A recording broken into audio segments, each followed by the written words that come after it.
अस्सलाम वालेकुम। बोली उसमें खुश आमदीद। मैं हूँ गौहर इशराक और मैं हूँ महरूख शहरियार। बुलेटिन का बाकायदा आगाज होगा बड़ी खबर के साथ। ईरान का इसराइल के खिलाफ ऑपरेशन वादा सादिक सोम के तहत सख्त रद्द-ए-अमल जारी है। आज सुबह से ईरान के इसराइल पर मजीद मिसाइलों से हमलों में इसराइली जौहरी तहकीक मरकज समेत 9 अहदाफ को निशाना बनाने का दावा किया गया है। 3 इसराइली मारे गए, फौजी एहलकारों समेत 90 जख्मी हो गए हैं, जबकि पाकिस्तान इनकलाब ने इसराइल पर जल खैबर मिसाइल दागने का ऐलान कर दिया। ईरान में 5 अफराद को इसराइल के लिए जासूसी के इल्जाम में गिरफ्तार कर लिया गया।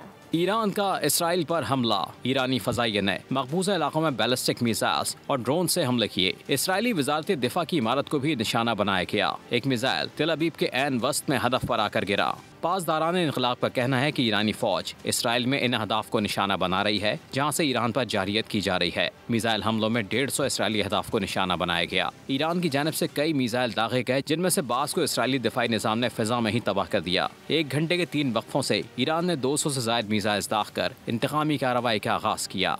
ईरान ने अमेरिका, बरतानिया और फ्रांस को खबरदार किया है कि अगर उन्होंने इसराइल पर ईरानी हमले रोकने में मदद की तो खित्ते में इनके फौजी अड्डे और बहरी जहाज निशाना बनाए जाएंगे। इसराइल ने हिफाजत की खातिर अपनी तमाम तर फ्लीट्स तुर्की और कब्रस मुंतकिल कर दी हैं। इसराइल के गलत फैसले की हिमायत से यूरोपीय ममालिक कतराने लगे। बरतानिया अपना दामन बचाने की कोशिश करने लगा। बयान में कहा गया कि ईरान पर हालिया इसराइली हमले में बरतानिया ने फौजी मदद फराहम नहीं की और न ही ईरानी जवाबी ड्रोन हमलों को रोकने में किसी किस्म का किरदार अदा किया। ईरान के मिलिट्री ऑपरेशंस के डिप्टी जनरल मोहम्मद रब्बानी और general staff head of intelligence और जनरल स्टाफ के हेड ऑफ इंटेलिजेंस जनरल गुलाम रजा मेहराबी शहीद हो गए। ईरान में 20 बच्चों समेत 60 अफराद की शहादत की तस्दीक की गई है।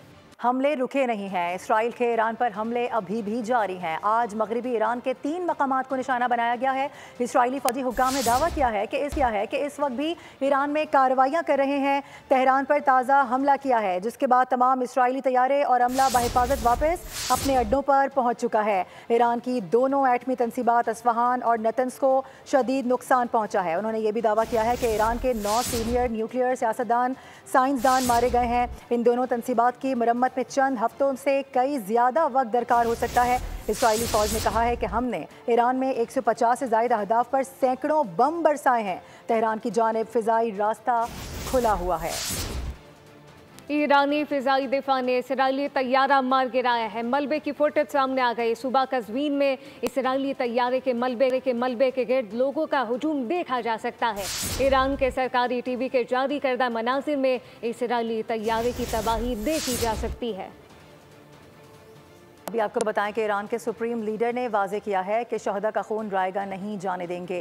कौम के नाम पैगाम में कहा कि सेहूनी हुकूमत ने बहुत बड़ी गलती कर दी है, अब नताइज भुगतने के लिए तैयार रहे। आयतुल्लाह खामनाई कहते हैं कि ईरानी फ़ौज इसराइल में उन अहदाफ को निशाना बना रही है जहाँ से ईरान पर जारहत की जा रही है। इसराइल की फ़ौजी तनसीबात को भी निशाना बनाया जा रहा है। आजमाइश की इस घड़ी में ईरानी भाइयों से मुकम्मल यकजहती का ऐलान करते हैं। हम हर तरह से उनके साथ हैं। आलमी फोरम पर हम इनके हुकूक का तहफ़्फ़ुज़ करेंगे। इनकी खुशी इनका हमारे साथ मुश्तरक है। वज़ीर दिफा ख़ारजा आसिफ का कौमी असम्बली में इज़हार ख्याल कहा कि गाज़ा में बच्चे शहीद किए जा रहे हैं, मगर मुसलमान मुल्कों की अक्सरियत खामोश है। इनमें इसराइल से अलग अलग लड़ने की ताकत नहीं। एक ऐसी पेशरफ की ज़रूरत है कि जिससे आलम इस्लाम का इत्तेहाद नजर आए। इजराइल ने यमन को, ईरान को, फ़लस्तीन को टारगेट बनाया हुआ है। अगर आज मुस्लिम दुनिया जो है मुत्तहिद ना हुई और अपने अपने एजेंडे पे अपने अपने मफादात का तहफ़्फ़ुज़ करती रही तो सबकी बारी आ जाएगी। इजराइल जो जुल्म ढा रहा है फ़लस्तीनियों के ऊपर, जिस तरह बच्चे वहाँ पे ज़िबा किए जा रहे हैं, मैं समझता हूँ कि ये एक ऐसा इनिशिएटिव की ज़रूरत है। इस वक्त आलम इस्लाम का इत्तेहाद नज़र आए और इजराइल के साथ जहाँ जहाँ भी इस्लामी दुनिया में ताल्लुकात हैं उनको मुनक़ता होना चाहिए। और ईरान पर इसराइल का हमला नाकाबिले बर्दाश्त है। इसराइल के खिलाफ ईरान का साथ देना हमारा फ़र्ज़ है। रुकने कौमी असम्बली असद कैसर का ऐवान का खिताब कहा कि गज़ा में जो जुल्म इसराइल ने किया उस पर मुस्लिम ममालिक खामोश, अफसोसनाक है। साथ ही कहा कि पाकिस्तान पर भारत के ड्रोन हमलों में इसराइली टेक्नोलॉजी इस्तेमाल की गई। इसराइल ईरान के बाद पाकिस्तान के एटमी प्रोग्राम के खिलाफ भी कोई हरकत कर सकता है। पाकिस्तान को अलर्ट रहना चाहिए। ईरान के ऊपर इसराइल ने एक हमला किया है और जो कुछ ईरान अपनी सेल्फ डिफेंस में कर रहा है हम उसकी भरपूर हिमायत करते हैं। इसराइल ने जिस तरह बच्चों, औरतों, बुजुर्गों, शहरियों, अस्पतालों, स्कूलों किसी जगह को नहीं छोड़ा और जो फलस्तीन की नस्लकुशी कर रहा है और ख़ासकर जो हमारे इस्लामी उम्मा है उसकी भी खामोशी मानी खैज है। और मैं समझता हूं कि इस वक्त पाकिस्तान की हुकूमत की जिम्मेदारी है कि वो इफेक्टिवली OIC के लिए, उस OIC को बुलाने के लिए पाकिस्तान अपना किरदार अदा करे। सलामती कौंसिल इजलास में पाकिस्तान ने ईरान से यकजहती का इजहार कर दिया है। पाकिस्तान के मुस्तकिल मंदूब आसिम इफ्तिखार ने कहा कि पाकिस्तान ईरान पर इसराइल के गैर कानूनी हमले की मजम्मत करता है। ईरान को अक़वाम मुत्तहिदा के चार्टर के तहत अपने दिफा का मुकम्मल हक हासिल है। Condemns unjustified and illegitimate aggression by Israel against the Islamic Republic of Iran. Pakistan stands in resolute solidarity with the brotherly people of Iran. We offer our sympathies and condolences on the loss of life and damages due to these heinous attacks. The Israeli military strikes violate the sovereignty and territorial integrity of Iran and clearly contravene the UN. अमरीकी सफ़ीर mic हकाबे ने मन घड़त हक़ाइक़ से Israel का दिफा करना शुरू कर दिया है। एक्स पर पैगाम में लिखा कि इसराइल में 7 लाख अमरीकी बसते हैं। जो अमरीकी कह रहे हैं कि ये अमरीका की नहीं इसराइल की जंग है, वो अपने हमवतन अमरीकियों के बारे में भी सोचें। मैक्सिको के सिवा इसराइल में किसी भी मुल्क से ज़्यादा अमरीकी आबाद हैं। बोल न्यूज़ ने माइक हकाबे के दावे से हवा निकाल दी है। बोल न्यूज़ के मुताबिक माइक हकाबे ने इसराइल से वफादारी के लिए झूठ का सहारा लिया। असल हकीकत यह है कि इसराइल में बसने वाले अमरीकियों की तादाद सिर्फ 1,59,000 है और ये इसराइली शहरियत भी रखते हैं। Association of American residents overseas की वेबसाइट के मुताबिक हमास के हमले के बाद सेहूनियों ने बड़ी तादाद में अमरीका वापसी की और तादाद घटकर 2,80,000 हुई और मजमूई तौर पर गुज़िश्ता 2 सालों में ये तादाद अब 1.5 लाख रह चुकी है। 7 अक्टूबर को हमास हमले के वक्त ये तादाद 6 लाख थी। गजा पर गजब ढाने वाले इसराइल पर ईरानी मिसाइल अज़ाब बनकर टूटे। इसराइली कौम जब आज सोकर उठी तो हर जानिब तबाही के मनाज़िर देखने को मिले। एक अकेली मुस्लिम ताकत ने इसराइल का जो हाल किया है, एक नज़र डालते हैं। जो गजा पर गुजरे थे रंज सारे, इसराइल पर गुजरे तो सेहू नहीं समझे। जिसका जहां सींग समाया भाग निकला। रात भर ईरानी मिसाइल इसराइल पर आगो आहन बरसाते रहे। इसराइली सोकर उठे तो मलबे के ढेर मुंतज़िर थे। गजा में आबादियां बर्बाद करने वाले इसराइल में फ्लैट तबाह हुआ तो रो दिए अहले गजा को खैमा बस्तियों में मुक़ीद किया। अपनी जान के लाले पड़े तो इसराइली पनागाहों में जा घुसे। आपको बताएं कि ईरान और इसराइल की बढ़ती कशीदगी पर अरब दुनिया के सोशल मीडिया सार्फिन की जानिब से मुख्तलिफ रद्द अमल सामने आ रहे हैं। एक वायरल वीडियो में मारूफ अरब सोशल मीडिया सारिफ माज माहिर ने इसराइल पर ईरानी मिसाइल हमलों को तंज़ो मज़ाह के अंदाज में बयान किया है। माज ने ईरान के हमलों को सराहा। ईसाइयों के मजहबी पेशवा पोप लियो ने इसराइल और ईरान से तहम्मुल का मुजाहरा करने की अपील कर दी है। उन्होंने कहा कि ईरान और इसराइल को तहम्मुल का मुजाहरा करना चाहिए। हमें ईरान और इसराइली हमलों पर तशवीश है। किसी को भी दूसरे के वजूद को ख़तरे में डालने का हक नहीं। इस नाजुक लम्हे में जिम्मेदारी और अकल से काम लेने की भरपूर अपील दोहराता हूँ। अपील की गई, कहा गया कि इस नाजुक मरहले में अकल से काम लिया जाए। पोप लियो की इसराइल और ईरान से तहम्मुल का मुजाहरा करने की अपील। ईरान और इसराइल को तहम्मुल का मुजाहरा करना चाहिए।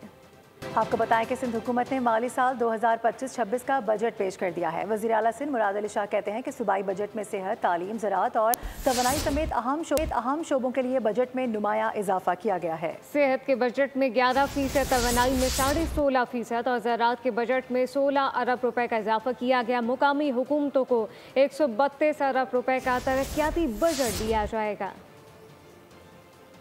सी आर्ट्स की फैसिलिटीज़ है उनको हम बढ़ा रहे हैं। हमारी जो Sindh institute for physical and medicine rehabilitation SIPMNR है, 8 बिलियन रुपए सिंध हारी कार्ड के ज़रिए इजरा होंगे। 1.8 अरब रुपए life stock breeding of animals होगी। हमारे DPD में तकरीबन 1.6 बिलियन ग्रांट्स हम देंगे टू डिफरेंट NGOs, इसलिए कि जो लोग अच्छे इदारे चला रहे हैं उनको हम सपोर्ट करते हैं। बात करते थे चार्टर ऑफ इकोनॉमी की। इस साल चार्टर ऑफ इकोनॉमी कहाँ चला गया है? एमक्यूएम इत्तेहादी है मगर हुकूमत से इख्तिलाफात अपनी जगह हैं। डॉक्टर फारूक सत्तार का कौमी असम्बली बजट इजलास में इजहार ख्याल, कहा कि तनख्वाहदार तबके पर टैक्स है तो किसानों पर टैक्स क्यों नहीं है? पेट्रोलियम बिजली की कीमतों को मुंजमद करना पड़ेगा। बिजली, तेल और गैस की कीमतों को कम होना चाहिए। हुकूमत की एक इत्तेहादी जमात है और उसके बाद जहां हम कई बातों पर हुकूमत के साथ मुत्तफिक हैं तो वहां बहुत सारी बातें ऐसी भी हैं कि हमें हुकूमत की बड़ी जमात की बहुत सारी तजावीज़ पर, बहुत सारे इक़दाम पर हमारा इख्तलाफ होता है। एग्रीकल्चर पर इनकम टैक्स बड़ा conveniently, cunningly, federal legislative list item 7, every taxable income must be taxed except for agriculture. छोटे जमींदारों को छोड़ दें, अगर तनख्वाहदार तबके पर 6 लाख से ऊपर टैक्स है 1%, 12 लाख तक, उसके ऊपर 2.5%, हर जगह शरह को कम किया गया। आप किसानों, हारियों, जमींदारों पर आप टैक्स की सीलिंग को 50 लाख कर दें, लेकिन जो 50 लाख से ऊपर करोड़ों, अरबों और खरबों की आमदनी है, क्यों इस उज़्र और बहाने के पीछे छुपते हैं कि ये टैक्स सूबाई है? हमारा निज़ाम पहले लोग पैदा करता है, फिर बीमार करता है और फिर कहता है कि अस्पताल बनाओ और मशीनें ख़रीदो। वफाकी वज़ीर सैयद मुस्तफ़ा कमाल ने कहा कि इज़हार ख्याल के अस्पताल को कोलैप्स हो चुके हैं, प्राइमरी हेल्थ केयर तबाह हो चुका है, सीवरेज का पानी कहीं ना कहीं पीने के पानी में ज़रूर मिल जाता है, पानी ठीक नहीं। 68% बीमारियाँ पानी से होने वाली हैं, जबकि हम हेपेटाइटिस और ज़ियाबतीस में पहले नंबर पर हैं। जैसे बिजली लगाना ज़रूरी है, वैसे ही सीवरेज ट्रीटमेंट प्लांट लगाना बहुत ज़रूरी है। of the medicine in Pakistan or in everywhere in the world is spurious, but we are not living in an ideal society, right? We all are human beings, so sometimes I feel that if this spurious drugs business will go off or will be eliminated, what would our people do then? एक और अहम मामला ये भी है कि Bharat FATF में भी नाकाम है। पाकिस्तान आलमी एतमाद के साथ कामयाबी की जानिब गामजन है। भारत इसराइल की मदद से FATF को पाकिस्तान के खिलाफ इस्तेमाल करने की भरपूर कोशिश करता रहा है कि पाकिस्तान को एक बार फिर ग्रे लिस्ट में शामिल किया जाए। ज़राए के मुताबिक आज FATF इजलास में पाकिस्तान को ग्रे लिस्ट में रखने के बजाय रिपोर्टिंग पर रखने का फैसला किया गया है। इजलास के दौरान चीन ने पाकिस्तान के हक़ में वाज़ेह मौक़िफ़ इख्तियार किया और रिलीफ की भी हिमायत कर दी है। तुर्की और जापान ने भी पाकिस्तान की मुकम्मल हिमायत की है। ऑपरेशन बुनियानुम मरसूस के बाद भारत ने पाकिस्तान को सिफारती सतह पर तनहा करने के लिए भरपूर कोशिशें की। भारतीय बदनाम ज़माना एजेंसी रॉ ने पाकिस्तान को बदनाम करने के लिए नई दिल्ली में एक डिस इन्फो लैब भी कायम की है, जिसका मकसद पाकिस्तान को बदनाम करना और दुनिया को गुमराह करना है। फितनॉल हिंदुस्तान BLA का Hami Mir Yar Baloch middle east media research institute का मुशीर मुकर्रर। तकर्रुरी मुख्तलिफ हल्कों में बाइस से बहस बन चुकी है। बलूचिस्तान में बैरूनी मुदाखलत के इल्ज़ामात पर रियासती इदारे मुसलसल नज़र रखे हुए हैं। बलूचिस्तान के नाम पर चलने वाले गैर मुल्की मंसूबे दरअसल पाकिस्तान के खिलाफ हाइब्रिड वॉर का हिस्सा हैं। बलूचिस्तान स्टडीज प्रोजेक्ट भारत और इसराइल गठजोड़ की नई कड़ी बेनकाब। मेमरी ने बलूचिस्तान स्टडीज प्रोजेक्ट के लिए मीर यार बलोच को खुसूसी मुशीर मुकर्रर किया, जो भारतीय हिमायत याफ्ता तंजीम BLA का हामी और भारत की खुफिया एजेंसी रॉ का मोहरा समझा जाता है। मीर यार बलोच की नाम निहाद शनाख्त दरअसल हाइब्रिड वॉरफेयर का हिस्सा है, जिसका मकसद पाकिस्तान में दाखिली इंतशार पैदा करना है। माहिरीन के मुताबिक मेमरी इसराइल में साबिक इंटेलिजेंस अफसर ईगिल कार्मेन का कायम करदा थिंक टैंक है, जो अक्सर पाकिस्तान मुखालिफ बयानियां फैलाने में मुलविस पाया गया है। न्यूज़ बुलेटिन से फिल वक्त इतना ही। विजिट कीजिए bolnews.com और देखते रहिए बोल।